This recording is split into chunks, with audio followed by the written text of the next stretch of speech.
Oh, you're having a family vacation? I don't mind crashing it. Several years ago, my amazing wife and I got married in early winter. We basically eloped after a fairly short courtship, though I had met her family and she had met mine. However, our families had not yet met each other. Our families would have to travel from overseas to be where we are. But after some planning, we were able to make arrangements for our families to meet in February, around Valentine's Day. We decided to meet up in a small scenic tourist town in some mountains between where my brother and I lived. Our families met and everything went quite well, and everyone seemed to be hitting it off. But early on, my brother had told us that his friend, the entitled person, would be driving through this area with his girlfriend and would just say hi.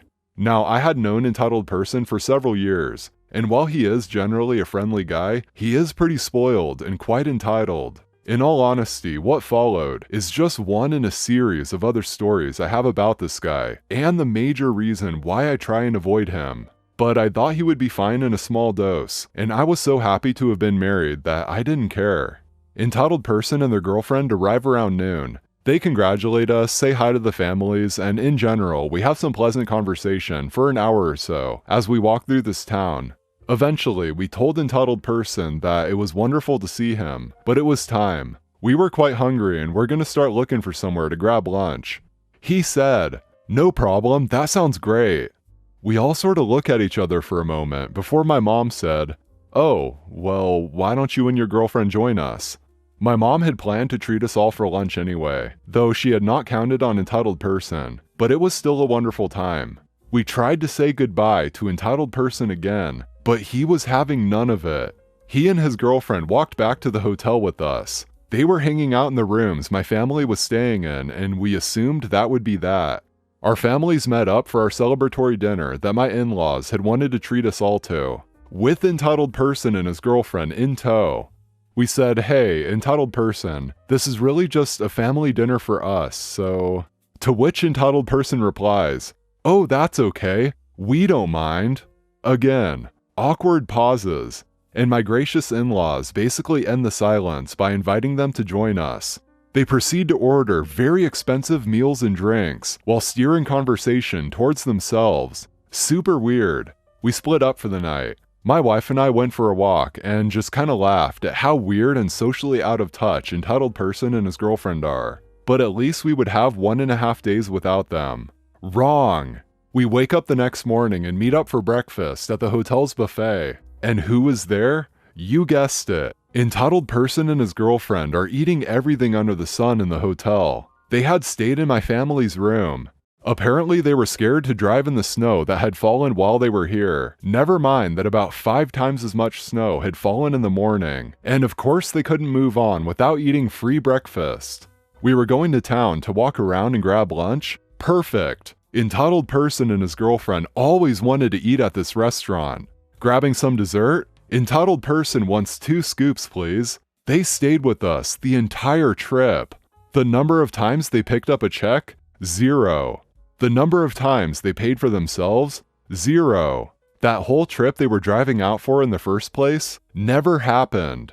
It has proven to be a funny and expensive little story that our family still laughs at. The funniest and strangest part of this whole event was that somehow we came into possession of this girlfriend's iPhone charging cable. Not the adapter, just the cable. The kind you can buy for about the cost of a sandwich. I kid you not, for the next week or so, entitled person was calling me trying to get this cable back for his girlfriend, in spite of it costing more to come and get it than just buying a new one. But what was funny was that he always tried to orchestrate picking up the cable from us when we were out at dinner or someplace fun where he was obviously going to try and get free food or activities. He was audibly disappointed over the phone when I told him I was just leaving it behind the wheel of my car. But fortunately, we have not seen him since. Entitled mom yanks my mom's prosthetic arm off after demanding disabled parking spot. This story takes place somewhere in the late 90s, early 2000s. My mom was in an accident when she was 14 and lost her right arm. She has about 1/4 of that arm left that she calls her stub. And to be honest, the loss hasn't done much to derail her. She drives, she has a joystick thing which sticks out of the wheel and she turns it like she's steering a ship. She calls it her knob, loudly and in public. She worked for a long time until she started having issues with the arm she does have, and she's generally been the person in the family to host and prepare all events and do all the labor. Honestly, she's my hero. But you're here for the story, so here goes. Mom and I go to the supermarket at the busy hours on a weekend because we couldn't make our usual after-school weekday trip when things were less crazy. We go around the whole parking lot twice, as do a row of cars behind us, and we finally managed to nab a disabled spot right by the entrance because someone was leaving right as we approached. Now, my mother rarely uses disabled parking, even though she's permitted, because she always says people who can't walk, etc. need it more. But again, she is permitted, and there weren't any other spaces. After we park and get out, we hear a car honk a few times, followed by, "Excuse me," as a woman runs up from behind, catching us just before the entrance to the store. This woman literally left her car running in the middle of a busy parking lot, causing a massive pileup. So Karen catches our attention with her shouting, and when we turn around, we're greeted with her "Can I speak with the manager" haircut, 90s edition, and about half a dozen kids, ranging from goth tween to a toddler in her arms. Karen then goes on to explain how the spot my mom just parked in is for disabled people, in an accusatory tone.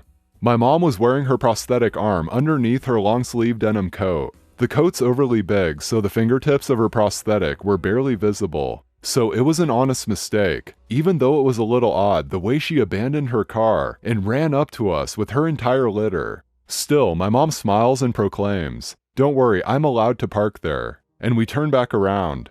That answer wasn't good enough for Karen. Suddenly, Karen and her kids are in front of us, and she's given the toddler to another of her children, just so she can fold her arms and pout. As you can see, she gestures towards her kids. "I have a lot going on, and I need that spot more than you do. You only have one child." Now, I must have only been 6 or 7, but even I knew the difference between disabled parking and those spaces reserved for parents with small children. I said something along the lines of, "You need a disabled badge to park there. It doesn't matter how many kids you have," in 6 or 7-year-old lingo, and this woman took major offense. She goes off on a major rant about how being a mother of all her children was hard, how she was having an awful day, week, month, and how it's not fair that my mom, who looked perfectly fine, had tricked the government into getting a badge that lets her park in a spot that Karen should obviously have instead. As she rambles about this, she looks around, garnering the attention of other shoppers, and is doing that "don't you agree with me" kind of thing that people do to validate themselves, but never gave anyone a chance to respond because she was already on to the next person. My mom grabs my hand and tries to lead me around Karen, ignoring her entirely. But Karen keeps stepping in front of my mom, demanding her spot. She's getting increasingly annoyed and loud. I remember asking my mom several times if I'd done something wrong, because my response seemed to have triggered this rant. But she kept reassuring me that it was fine and that I should just ignore her, which annoyed Karen even more.